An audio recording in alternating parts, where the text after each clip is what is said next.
Wartawan Tempo dipiting dan dibanting, Aji Semarang kecam tindakan represif polisi. Wartawan Tempo dianiaya saat rekam polisi tangkap pendemo May Day di Semarang. Kericuhan terjadi dalam aksi peringatan Hari Buruh atau May Day di Semarang, Kamis, 1 Mei 2025, yang berujung pada penangkapan sejumlah demonstran. Bahkan, seorang jurnalis Tempo, Jamal Abdul Nasir, 32, turut menjadi korban penganiayaan aparat.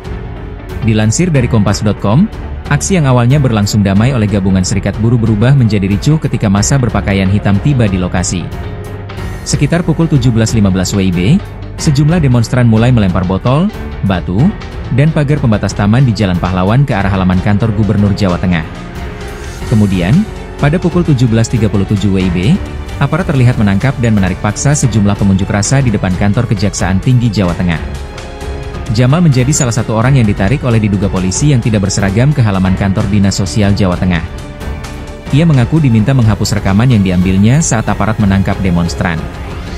Jamal menjelaskan bahwa lantaran merekam tindakan aparat, ia ikut ditarik dan mengalami pemukulan. Ditarik? Kira-kira semenit lebih. Sempat ngasih lihat ID pers, aku bilang aku wartawan. Mereka bilang, ngapain rekam-rekam kami aparat, kata Jamal. Sejumlah awak media yang mengetahui kejadian tersebut langsung membantu Jamal sambil merekam perlakuan aparat terhadap massa aksi. Ia juga menyampaikan bahwa video di ponselnya telah hilang. Nggak tahu dihapus atau enggak, tapi di HP-ku udah nggak ada filenya. Bisa keluar karena teman-teman jurnalis lain langsung pada bantuin untuk ngeluarin, tutur dia. Jamal mengaku sudah menolak dibawa oleh aparat, namun tetap ditarik secara paksa. Sementara, Kapolrestabes Semarang, Kombes Pol M. Syahdudi mengaku tidak mengetahui insiden salah tangkap jurnalis Tempo. Ia hanya menyebut akan mendalami hal tersebut sekaligus menginterogasi sejumlah demonstran yang diamankan ke Mapolrestabes Semarang. Kabid Humas Polda Jateng, Kombes Pol Artanto, menyatakan bahwa kericuhan dipicu oleh kelompok yang bukan bagian dari serikat buruh. Ratusan personel polisi dikerahkan untuk membubarkan massa, dengan mengerahkan gas air mata, water cannon, dan kendaraan bermotor. Mereka melakukan pembakaran, pelemparan terhadap petugas. Ini yang kita lakukan tindakan pembubaran terhadap kelompok tersebut dengan cara pendorongan sesuai dengan aturan SOP yang ada di kepolisian. Bak lingkaran setan tak pernah putus, kerja-kerja jurnalistik seringkali dibayangi ancaman kekerasan. Mulai dari kekerasan fisik, ancaman verbal, teror, hingga pembunuhan. Seperti teror yang ditujukan kepada jurnalis Tempo, Francisca Christy Rosana berupa kiriman kepala babi dan bangkai tikus di kantor Tempo pada Maret lalu. Dari masak aja. Kalau kepala babi mau dimasak. Di bulan yang sama, kematian jurnalis newsways.co.id Juwita menjadi perhatian publik lantaran melibatkan anggota TNI Angkatan Laut. Ada juga kasus kekerasan fisik yang dilakukan Ajudan Kapolri terhadap jurnalis foto antara Magna Zaizar. Insiden terjadi saat Magna sedang meliput kunjungan Kapolri Jenderal Polisi Listio Sigit Prabowo di Stasiun Tawang, Semarang 5 April lalu. Di hari itu, Magna tidak menjadi korban kekerasan sendiri. Salah satu wartawan lain juga mengaku dicekik lehernya sambil didorong. Dan sejumlah jurnalis yang meliput agenda Kapolri itu pun mendengar kekerasan verbal yang diucapkan oleh si ajudan. Tahun lalu tepatnya, Juli 2024, wartawan Tribrata TV Riko Sempurna Pasaribu bersama istri, anak dan cucunya tewas setelah rumahnya terbakar. Tewasnya Riko diduga akibat menulis sejumlah laporan terkait usaha judi milik TNI. Kasus yang disebutkan hanya segelintir contoh dari banyaknya insiden kekerasan terhadap jurnalis. Satu pertanyaan muncul, mengapa ini terus berulang? Bapak Wakapolda berkoordinasi dengan pihak Rektorat UNIF untuk dapat menjemput anggota yang tadi ada di dalam kampus. Alhamdulillah anggota tersebut sudah berhasil dijemput dan sudah keluar dari kampus dan kembali ke kantor. Dengan situasi alhamdulillah kami menjamin bagi mahasiswa Undip yang akan pulang dan buktinya malam ini dikawal oleh anggota Provos, mereka dipersilakan untuk kembali dan pulang ke rumah dengan aman. Setidaknya dalam 10 tahun terakhir, Aji mencatat sebanyak 729 kasus kekerasan terjadi kepada jurnalis, dengan yang tertinggi di tahun 2016 sebanyak 130 kasus. Bahkan di 2025 yang baru berjalan 4 bulan saja, sudah tercatat 30 kasus kekerasan kepada jurnalis dengan berbagai macam bentuk, mulai dari teror, serangan digital, pelarangan liputan, kekerasan fisik, hingga pembunuhan. Realita ini sejalan dengan Indeks Kebebasan Pers di Indonesia berdasarkan data Reporter Without Borders tahun 2024. Organisasi ini bergerak untuk kebebasan pers dan menjaga independensi jurnalis di dunia. Indonesia berada di peringkat 111 dengan skor global hanya 51,15, yang artinya Indonesia masuk dalam kategori sulit dalam kebebasan pers. Beberapa indikatornya adalah iklim politik, sosial budaya, ekonomi, legislatif, dan indikator keamanan. Hadirin yang berbahagia, selanjutnya marilah kita simak bersama arahan Presiden Republik Indonesia. Kita sambut Bapak Prabowo Subianto.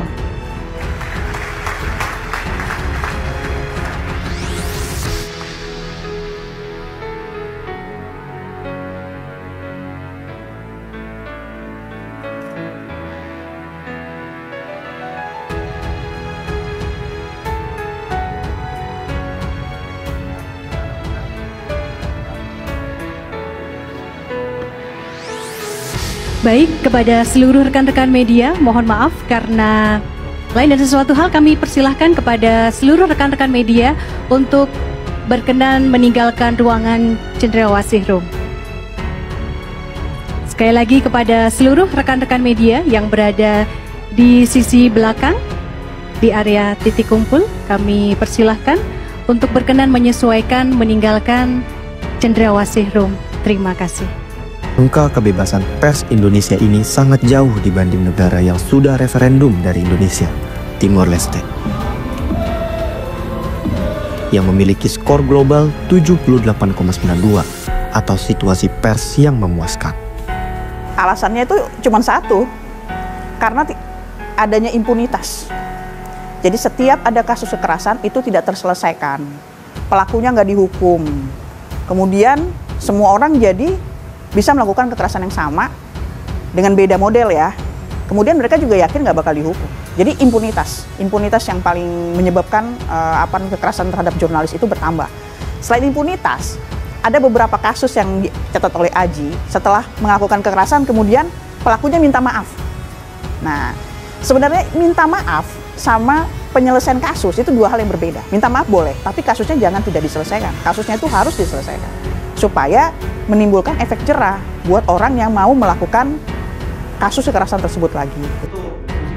Dari pernyataan Nani, kita bisa bilang kalau kasus kekerasan jurnalis kerap kali abai karena budaya impunitas atau pembebasan dari hukuman yang dilanggar.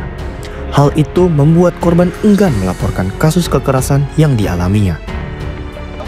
Sejalan dengan penelitian LBH Pers bersama Institute for Criminal Justice Reform dan Indonesia Judicial Research Society pada 2021 menyebut 60% jurnalis korban kekerasan enggan melaporkan kasus kekerasan yang dialaminya. Tugas jurnalis bukan hanya sekedar melaporkan berita untuk publik, tetapi juga membangun kepercayaan publik lewat integritas dan profesionalisme dalam setiap laporannya. Masyarakat selama ini masih percaya dengan media. Hal itu tergambar pada survei Kompas soal industri media dan kepercayaan publik pada tahun 2023. Angkanya cukup tinggi, yakni 70,2% masyarakat masih percaya terhadap insan pers. Harus ada mekanisme yang memastikan para jurnalis itu memiliki kebebasan memperoleh informasi, bisa mengakses informasi terutama kepada para pemangku kepentingan. Satu, buka aksesnya. Itu kalau itu dilakukan maka intensitas kekerasan bisa dikurangi bahkan bisa dihilangkan. Jangan dipersulit. Kenapa? Karena kode etik jurnalistik itu mewajibkan dalam membuat berita harus cover both side. Nah, kalau sumber informasinya ditutup, bagaimana bisa cover both side?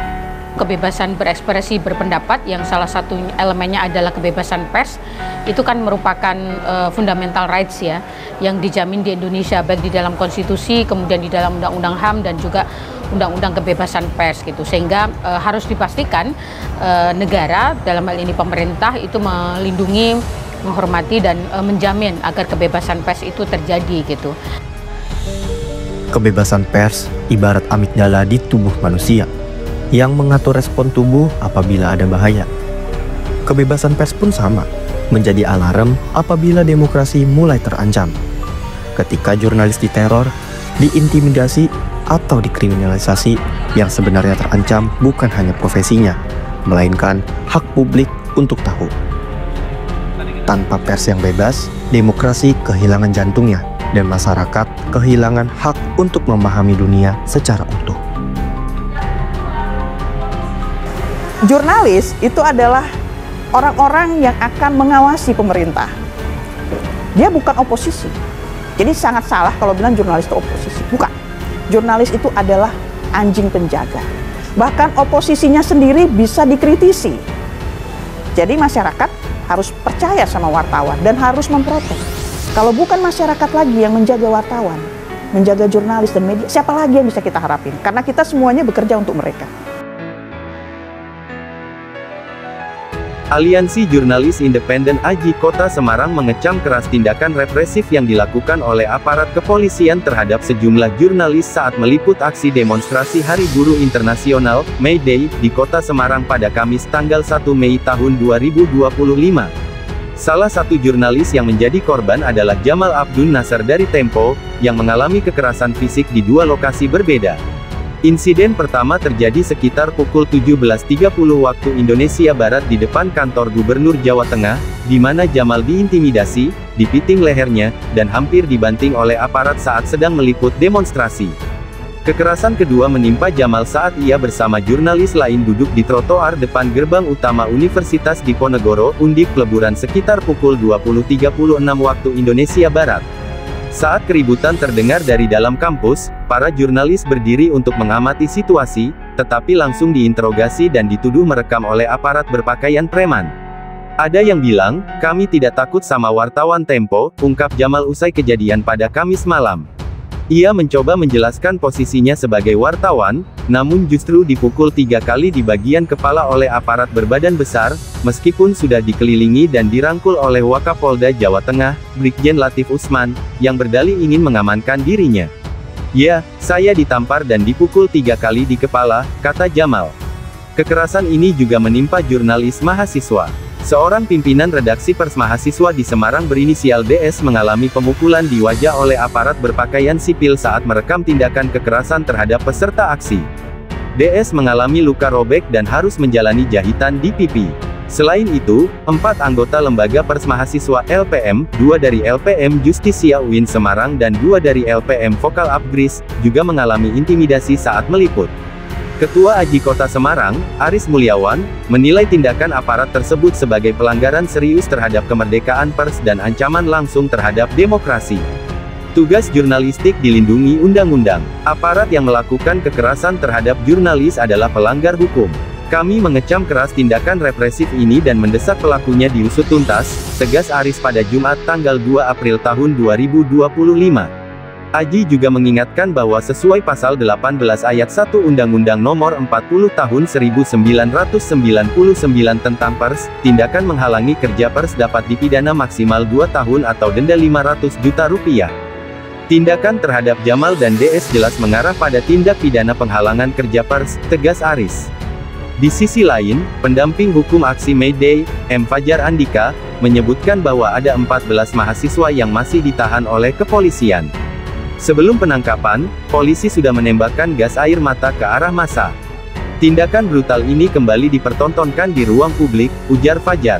Insiden ini menyoroti perlunya perlindungan yang lebih baik bagi jurnalis dalam menjalankan tugasnya di lapangan, terutama dalam situasi yang rawan konflik seperti